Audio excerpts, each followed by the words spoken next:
Hello, എല്ലാവർക്കും നമസ്കാരം. ഇന്ന് ഇച്ചിരി വെറൈറ്റി ആയിക്കോട്ടെ എന്ന് കരുതി നമ്മളൊരു അടിപൊളി സ്വീറ്റാണ് തയ്യാറാക്കിയെടുക്കാൻ പോകുന്നത്. മറ്റൊന്നുമല്ല, ബർഫി. അതും ഇതുവരെ നമ്മൾ കഴിച്ചതിൽ നിന്ന് വ്യത്യസ്തമായി ബീറ്റ്റൂട്ടും മിൽക്ക് പൗഡറും മിൽക്കും ഒക്കെ ചേർത്തുകൊണ്ട് തയ്യാറാക്കിയെടുക്കാവുന്ന ഒരു കിടിലൻ ഐറ്റമാണ്. അപ്പോൾ നമുക്കങ്ങോട്ട് തുടങ്ങാം.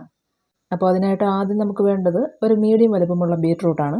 ഇതിൻ്റെ ആ ഒരു തോലെല്ലാം ചെത്തിക്കളഞ്ഞിട്ട് നന്നായിട്ട് കഴുകി ഇതുപോലെ ഒന്ന് ഗ്രേറ്റ് ചെയ്ത് വെച്ചതിന് ശേഷം നമുക്കിതൊരു പാനിലേക്കിട്ട് ആവശ്യത്തിന് വെള്ളവും കൂടി ഒഴിച്ചൊന്ന് വേവിച്ചെടുക്കാം. അപ്പോൾ ഈ ബീറ്റ്റൂട്ട് വേവിക്കാനായിട്ട് ഇവിടെ നമ്മളൊരു 100 ml വെള്ളം ചേർത്ത് കൊടുത്തിട്ടുണ്ട്. വെള്ളം ചേർത്ത് കൊടുത്ത് കഴിഞ്ഞ് ജസ്റ്റ് ഒന്ന് ഇളക്കി കൊടുക്കാം.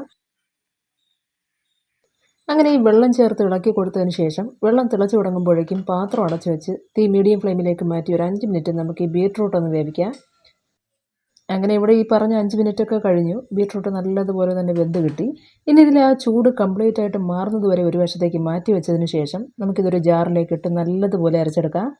ഇവിടെ ഒരു കാര്യമുള്ളത്, ബീറ്റ്റൂട്ട് ഗ്രേറ്റ് ചെയ്തെടുത്തതിന് ശേഷം വേവിക്കാതെയും നമുക്കിത് ജാറിലേക്ക് ഇട്ട് അരച്ചെടുക്കാവുന്നതേ ഉള്ളൂ.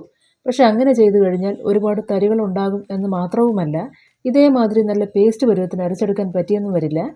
അപ്പോൾ അതൊന്ന് ശരിയാക്കി വെച്ച് കഴിഞ്ഞാൽ ഇനി നമുക്ക് വേണ്ടത് പാൽപ്പൊടിയാണ്. ഇവിടെ 200 ഗ്രാം പാൽപ്പൊടി ഒരു മിക്സിംഗ് ബൗളിലേക്ക് പൊട്ടിച്ചിട്ട് കൊടുക്കുന്നുണ്ട്. ഇനി ഇതോടൊപ്പം തന്നെ 300 ml പാലും കൂടി ഒഴിച്ച് നമുക്ക് ഈ പാലും മിൽക്ക് പൗഡറും എല്ലാം നല്ലതുപോലെ മിക്സ് ചെയ്ത് വയ്ക്കാം.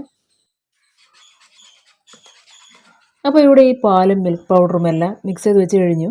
ഇനി ഇതിലേക്ക് നമുക്ക് ചേർത്ത് കൊടുക്കേണ്ടത് നേരത്തെ അരച്ച് മാറ്റി വെച്ച ബീറ്റ്റൂട്ടാണ്. അതും കൂടി ചേർത്ത് നല്ലതുപോലെ മിക്സ് ചെയ്തെടുത്തു കഴിഞ്ഞാൽ നമുക്കിതൊരു പാനിലേക്ക് മാറ്റി ഇളക്കി തുടങ്ങാം.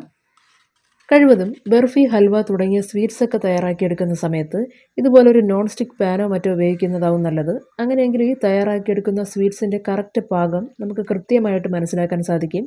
ഇതിന് പകരം നമ്മൾ സാധാരണ പാത്രമാണ് എടുക്കുന്നതെങ്കിൽ നമുക്കത് കൃത്യമായിട്ട് മനസ്സിലാക്കാൻ സാധിക്കില്ല എന്ന് മാത്രമല്ല, അടുക്കി പിടിക്കാനുള്ള ചാൻസും കൂടുതലാണ്.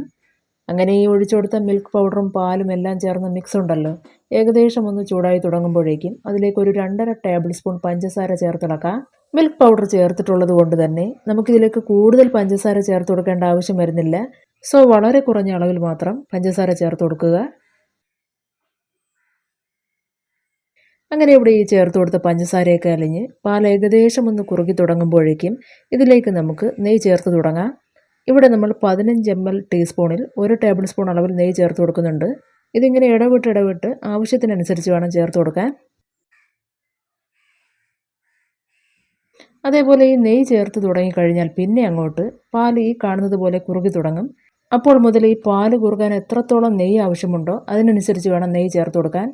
ഇവിടെയാണെങ്കിൽ നമ്മൾ രണ്ടാമത് 1 ടേബിൾ സ്പൂൺ അളവിൽ കൂടി നെയ്യ് ചേർത്ത് ഇളക്കുകയാണ്. പിന്നെ ഈ ഇളക്കി കൊടുക്കുന്ന സമയത്ത് ശ്രദ്ധിക്കേണ്ട മറ്റൊരു കാര്യം, തീ എപ്പോഴും ഹൈ ടു ലോ ഫ്ലെയിമിലായിരിക്കണം. കാരണം ഇതിൽ നമ്മൾ പ്രധാനമായിട്ടും മിൽക്ക് പൗഡറും മിൽക്കുമാണ് ആഡ് ചെയ്ത് കൊടുത്തിട്ടുള്ളത്. അവ കുറുകി കിട്ടാൻ വളരെയധികം സമയമെടുക്കും. സോ അതൊന്ന് പെട്ടെന്ന് കുറുകി കിട്ടാൻ തീ ഹൈ ഫ്ലെയിമിലിട്ട് ഇളക്കി കൊടുക്കുക. ഇനി അടുക്കി പിടിക്കാനുള്ള സാധ്യതയുണ്ടെങ്കിൽ തീ ലോ ഫ്ലെയിമിലേക്ക് മാറ്റി തുടരെ ഇളക്കി കൊടുത്താൽ മതിയാവും. അങ്ങനെ ഒടുവിലായിട്ട് നമ്മളിതിലേക്കൊരു 1/2 ടേബിൾ സ്പൂൺ അളവിൽ നെയ്യ് കൂടി ചേർത്ത് ഇളക്കുന്നുണ്ട്. അങ്ങനെ ഇവിടെ ഈ മിൽക്ക് പൗഡറും മിൽക്കും എല്ലാം ഏകദേശം ഒന്ന് കുറുകി തുടങ്ങി. ഇനി ഇതിലേക്ക് നമുക്ക് 1/4 ടീസ്പൂൺ അളവിൽ ഏലക്കപ്പൊടിയും കൂടി ചേർത്ത് ഇളക്കാം. അപ്പോൾ ഈ ഏലക്കപ്പൊടിയും കൂടി ചേർത്ത് കൊടുത്തു കഴിഞ്ഞാൽ ഇനി അങ്ങോട്ട് വലിയ ബുദ്ധിമുട്ടൊന്നുമില്ല. തീ മീഡിയം ഫ്ലെയിമിൽ അല്ലെങ്കിൽ ലോ ഫ്ലെയിമിലിട്ട് തുടരെ ഇളക്കി കൊടുക്കുക. അപ്പോഴേക്കും ബർഫി പാനിൽ നിന്ന് വിട്ട് ഈ കാണുന്നത് പോലെ ഉരുണ്ട് തുടങ്ങും. പോരാത്തതിന് നമ്മൾ ചേർത്ത് കൊടുത്ത നെയ്യൊക്കെ തെളിഞ്ഞു വരും. ഈ അവസരത്തിൽ നമുക്ക് ഈ ബർഫി ഒരു നെയ്യ് തടവിയ ട്രേയിലേക്ക് മാറ്റാം. ഇവിടെ നമ്മൾ നെയ്യ് തടവിയതിന് പുറമെ കുറച്ച് പിസ്ത കൂടി സ്ലൈസ് ചെയ്ത് ഇട്ട് കൊടുക്കുന്നുണ്ട്. ഇതിന് പകരം ബദാമോ കാഷ്നട്ടോ എന്ത് വേണമെങ്കിലും നിങ്ങൾക്ക് ഇട്ട് കൊടുക്കാം. അപ്പോൾ ഇത്രയുമായി കഴിഞ്ഞാൽ ഇനി നമുക്കിതിന് മേലെ നമ്മൾ തയ്യാറാക്കി വെച്ച ബർഫി ഇട്ട് കൊടുക്കാം. ശേഷം ഒരു സ്പൂണോ സ്പാച്ചിലോ ഉപയോഗിച്ചതൊന്ന് നിരത്തി കൊടുക്കുക. അപ്പോൾ ഇത്രയേ ഉള്ളൂ, നമ്മുടെ ഇന്നത്തെ special beetroot milk barfi ready ആയിട്ടുണ്ട്. ഇനി ഇതിലെ ചൂട് കംപ്ലീറ്റ് ആയിട്ട് മാറി വരുന്നത് വരെ അല്ലെങ്കിൽ ഒരു 1-2 മണിക്കൂറിന് ശേഷം നമുക്കിതൊരു പാത്രത്തിലേക്ക് മാറ്റി കട്ട് ചെയ്തെടുക്കാം. അപ്പോൾ സംഭവം കിടുവാണ്. എല്ലാവരും ട്രൈ ചെയ്ത് നോക്കിയിട്ട് അഭിപ്രായങ്ങൾ അറിയിക്കുക. ഇന്നത്തെ വീഡിയോ ഇഷ്ടമായിട്ടുണ്ടെങ്കിൽ ലൈക്ക് ചെയ്തേക്കുക. നന്ദി, നമസ്കാരം.